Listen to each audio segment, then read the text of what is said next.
to accommodate everybody that asks for documents. Would you proceed, please? I appreciate that, sir.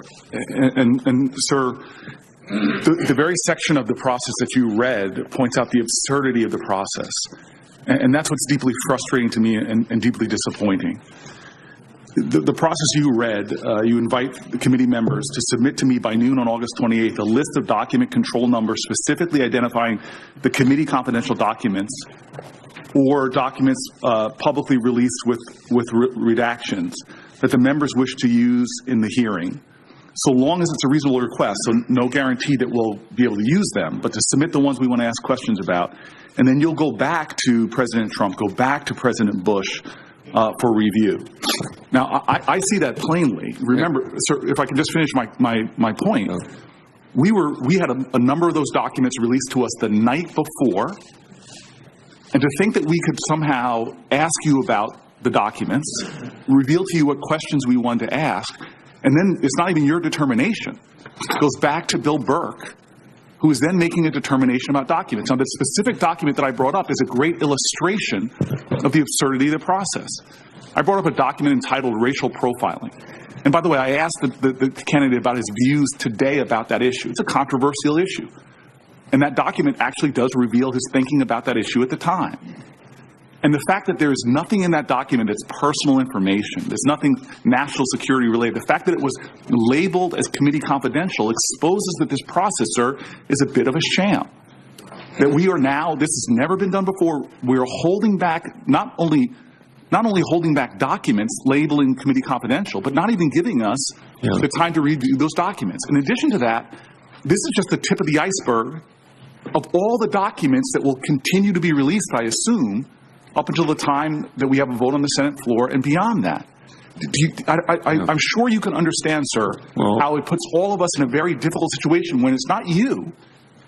It's somebody. You have to go back to a person named Bill Burke to decide if some document, who's an associate and colleague of the nominee, to figure out which documents are going to be released. And and by the way, if all these documents were things, as you characterize them, that were personal information, if these were things that were delicate information, but as I read the documents we got the night before the hearing, including the ones we got before the hearing, I find it, I'm actually flabbergasted that so many of these things are not controversial whatsoever, but bring up pertinent issues that we should have a time to digest and to ask the candidate about.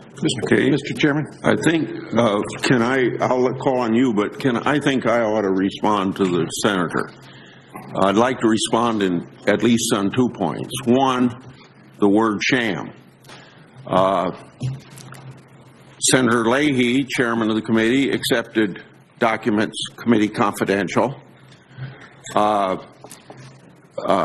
Gorsuch's nomination, we accepted committee documents committee confidential. At that particular time, Senator Feinstein asked for 19 documents, as we're getting documents for you now in the same way. So you read from my letter and you called it a sham. Was it a sham when we did it for Gorsuch? Was it a sham when Senator Leahy did it? And the reason we did it is so that we could get documents so you could review them almost from, I think, August the 5th or sometime, maybe it was August the 10th. So you could start on it very early. And then don't forget that documents come committee confidential, and then don't forget on a regular rolling basis, they're not committee confidential, and then put on our website so that 300 million people can view them if they want to. And then the second point about the lawyer for President Bush, all of our conversations last night were with the Department of Justice. Now, I hope you understand that these people in the Department of Justice are people that are there for years under both Republican and Democrat administrations. They're supposed to be non-political. I hope they're non-political. They're civil servants.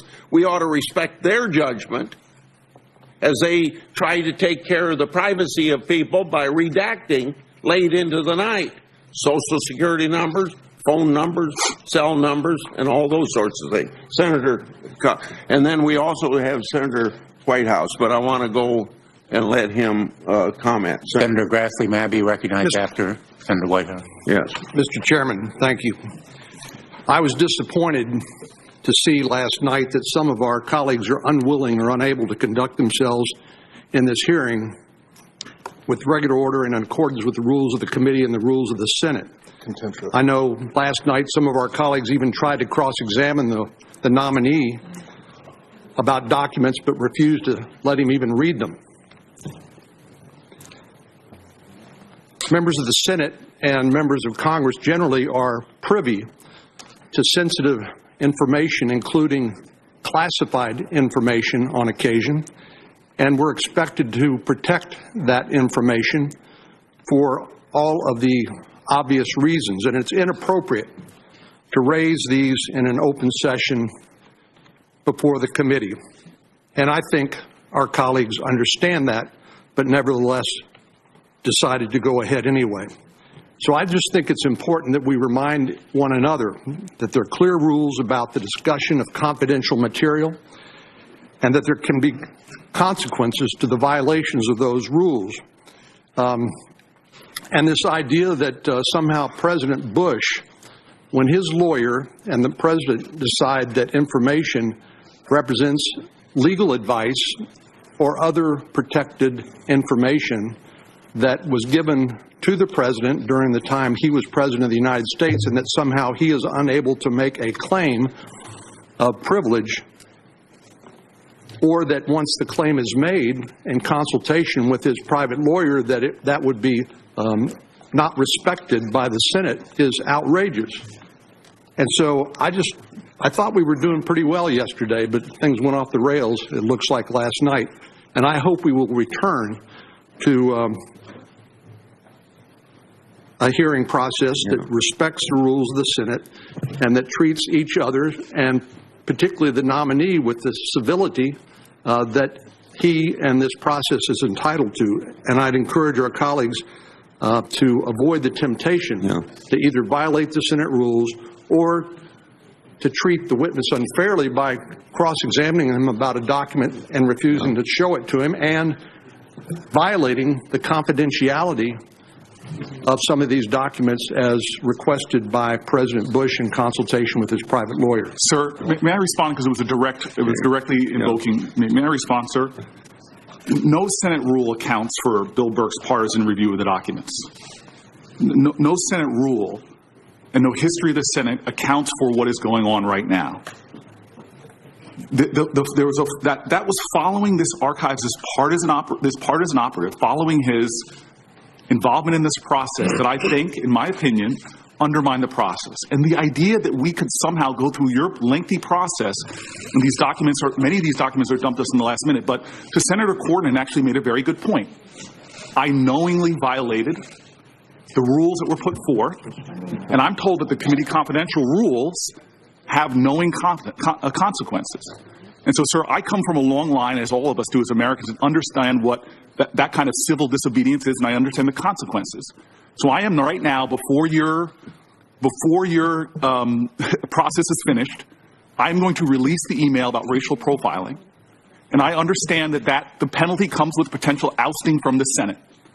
And if Senator Cornyn believes that I violated Senate rules, I openly invite and accept the consequences of my team releasing that email right now. And I'm releasing it to expose that, number one, the emails that are being withheld from the public have nothing to do with national security, nothing to jeopardize the sanctity of those ideals that I hold dear.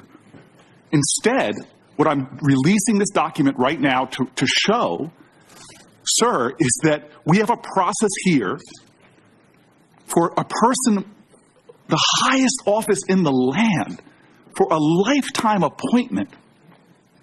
We're rushing through this before me and my colleagues can even read and digest the information. Can I ask you? Can I ask you how long you're going to say the same thing 3 or 4 times? No, sir. How long do you want? I'm saying I'm knowingly violating the rules. Okay. Senator Cornyn called me out for it. How many times are you going to tell us? Sir, I'm saying right now that I'm releasing committee confidential documents. Mr. Chairman, since the senator invoked my name, I insist on an opportunity